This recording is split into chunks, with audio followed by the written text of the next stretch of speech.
Hi guys, I'm Adam Wilborn from WhatCulture. Yeah, right. Coming up today, the real reason why Drew McIntyre hasn't been on our screens recently. Impact Wrestling officially confirmed something that we unofficially already reported. More updates on the commentary issues with Raw and SmackDown. NXT file for bankruptcy. Trademarks, sorry. This is the news. Yes, but coming up first, there are some Clash of Champions spoilers. It's this Sunday. It's this Sunday. Where is the year going? Did you see we were 69% through the year on Wednesday?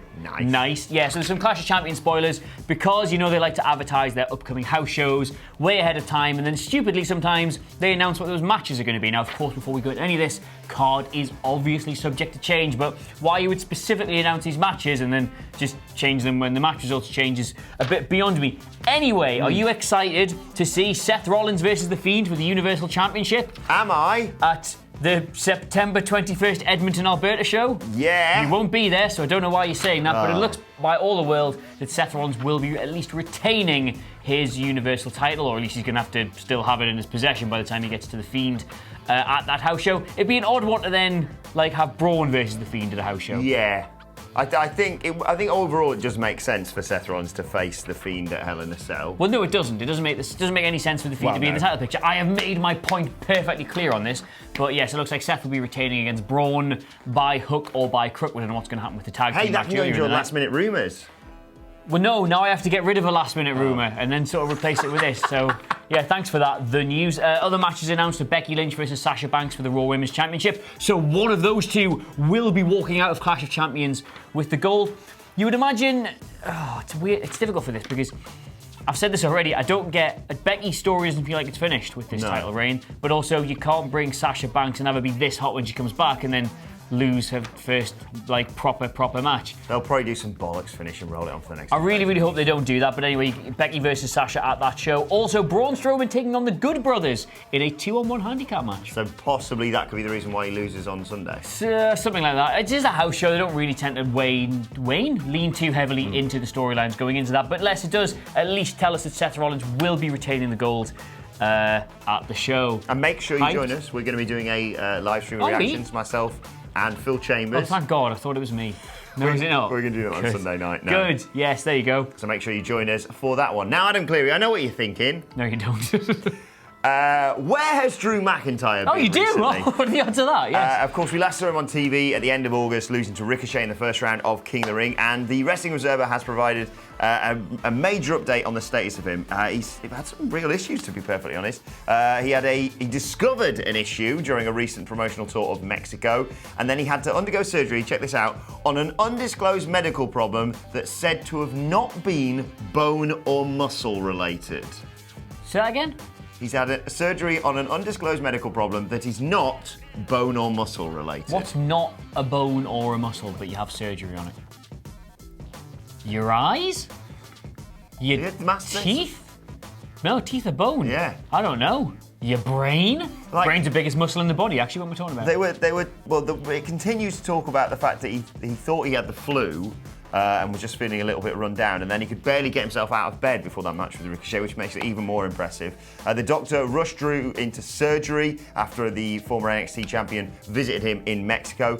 Basically, it might just be tummy related. A poorly tummy. He's got a poorly tummy. Well, whatever it is, I hope we're not making light of something really serious. No. Wish him all the best. Good news, yes, he's had all the surgery. He felt run down, but by the all sounds of it, he's a lot better now, and he's ready to return. He could possibly return this Monday Night Raw coming. Oh, I'm going to put that in the last-minute rumours then. Well done, coming back this Sunday. One of the good guys, Drew. One of the good guys, a former WCPW champion. Of course, a former NXT champion, which brings me to my next point about NXT filing for bankruptcy.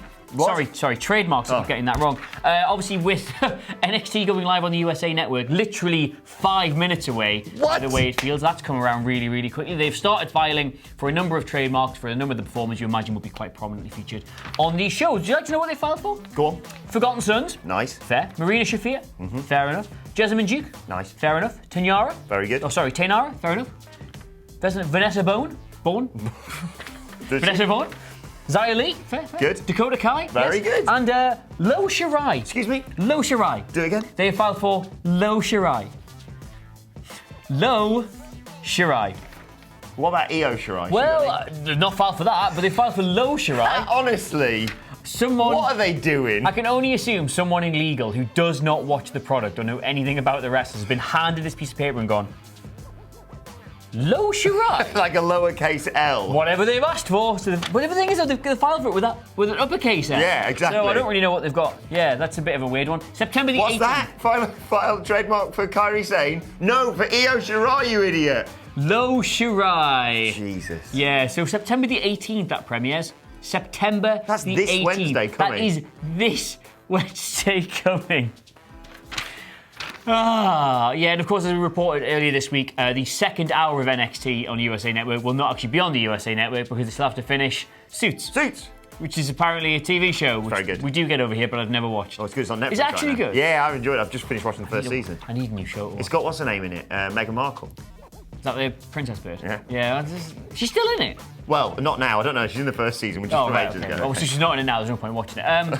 Just before we move on, should I quickly run through all the matches that are going to be on the first episode? Oh, we ran through this on the afternoon news it's amazing, yesterday. isn't it? It's stacked. It's like a takeover. Kyle O'Reilly and Bobby Fish defending the tag team titles against the Street Profits. Awesome. North American champion Velveteen Dream will put his title on the line against Roderick Strong. Matt Riddle versus Killian Dane in a street fight. Low Shirai, Bianca Belair, Mia Yim and Candice LeRae in a fatal four-way to see who gets Shayna Baszler.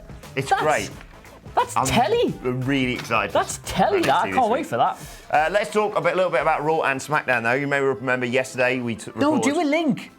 Do a link. From NXT to Raw and SmackDown. SmackDown, there you go. We reported yesterday with a pinch of wrestle votes that they may be...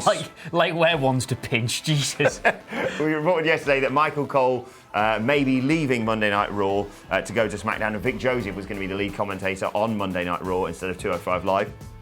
Well, WrestleVotes have provided an update and are now claiming that Corey Graves could be the one joining Michael Cole on SmackDown Live. Now, no reports as to whether or not this is going to now be a two-man booth, but I think it makes sense to make Corey Graves brand specific because it annoys me that he's the one who straddles both. The commentary team should be brand specific. We said this yesterday. Commentary teams should be brand specific and commentary teams should be two-man booth. That's when they were actually good. Now, don't get me wrong, from a production perspective, I understand the logic of having three men in the booth. It gives you an extra person to talk to with more variety in it. You can pump different information into different ears. I know that, but genuinely, remember when wrestling was good, it always had a two-man booth. And of course, if you got a two-man booth, that means you can hire Dave Bradshaw eventually, which I think we'd all like to see at some point. Cole and Graves on SmackDown, good? Yeah, Cole Graves on SmackDown, Vic Joseph and, I don't know, I will Byron say, though, Saxton? I really hope not Byron Saxton. The only weird thing about that is that Cole and Graves, to me, feels like the A commentary team. It feels like their best play-by-play guy and their best colour guy. So that does automatically tell you how much stock they're putting in this SmackDown relaunch. Yeah. If they're willing to put because that's like back in the day, them putting JR and the King on SmackDown and then Cole and Taz on Raw. It would have been a hell of a move. A hell of a move. Yeah, and they probably wouldn't have told JR about it, and they just done it in a draft. Also, another little piece of news. In the latest Road 2 episode from AEW, Tony Schiavone? You're really unsure about this, aren't you? I know until we get in here, and then... Big Tony, Schiavone, do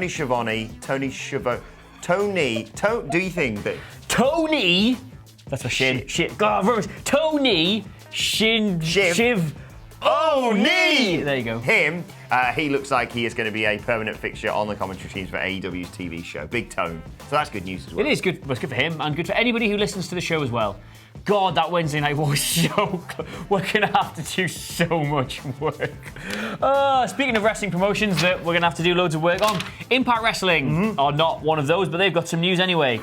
Remember they've been bought, or the company that owns them bought AXS TV. People were like, hey, guys, why don't you just... Because it doesn't really work with the whole Twitch simulcast thing, and it's all been a bit of a mess.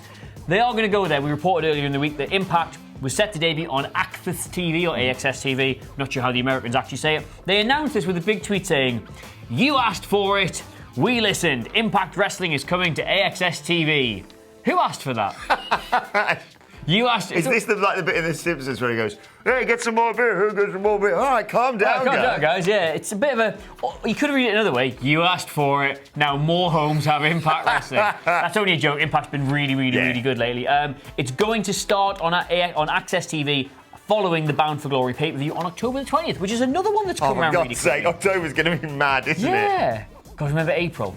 Remember April where we had to go to WrestleMania in New York, then there was all the TakeOver stuff, then there was the AEW stuff, then there was the Avengers stuff, then there was Game of Thrones starting back. Yeah. Remember that? No, I didn't sleep that much. I was 24 at the start of April, I'm now 32. Right, let's move on to your Twitter questions at WhatCulture WWE, of course. I should say, sorry, all the best to Impact when they move on to AXS. Much bigger platform. Oh, I had a quote, but we'll do the Twitter questions. Okay.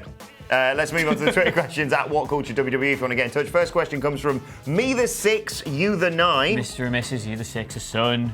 Me the him. Right, he says, which non-wrestler and non-WWE employee do you want to see win the 24/7 belt? Oh. Right, non-wrestler is really obvious. Yeah. He's a referee. We all know him. Mike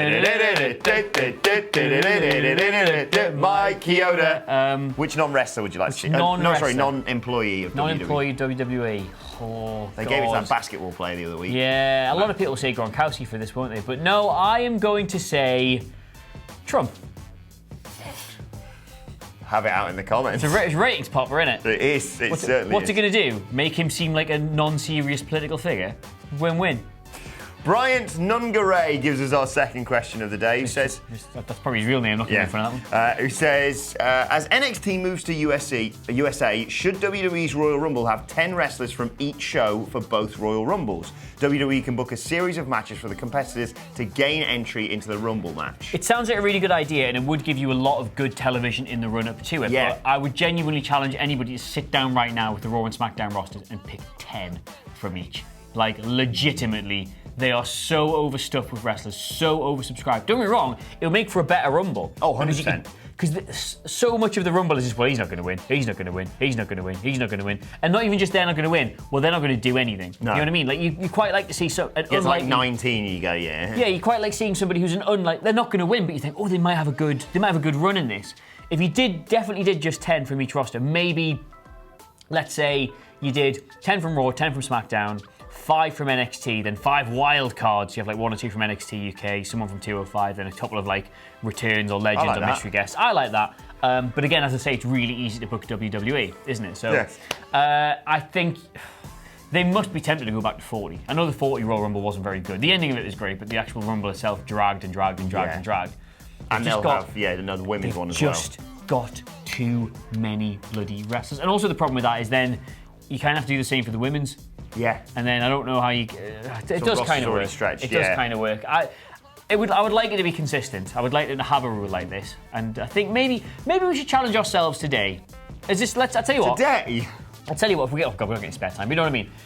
Genuinely, let's say we're going to do this. 10 from Raw, 10 from SmackDown, 5 from NXT, then you can have 5 wild cards who are not on either of those 3 brands. Tweet us your 30 Royal Rumble entrants, and I want to see how easy it is, or how strong it ends up looking. They will still find a way, WWE, to fit Dolph Ziggler into there, if need be. You see it show the world?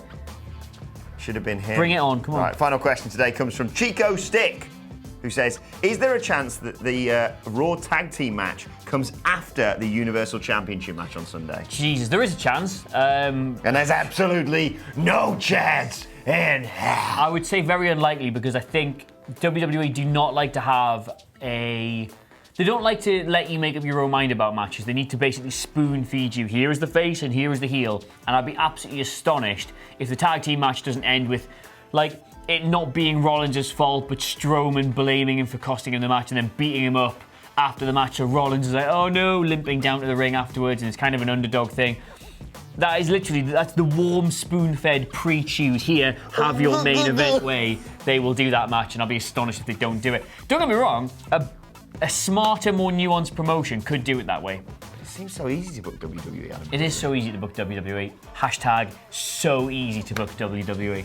Right, let's move on to today's and finally. And Adam Cleary, whether it's chilies, soups, stews, sauces, or whatever your favourite slow cooker recipe may be, or whatever your favourite slow cooker recipe may be, cook like a champion this fall at WWE Shop. Yes, there is a WWE branded slow cooker now for sale at www.shop.com for under £50.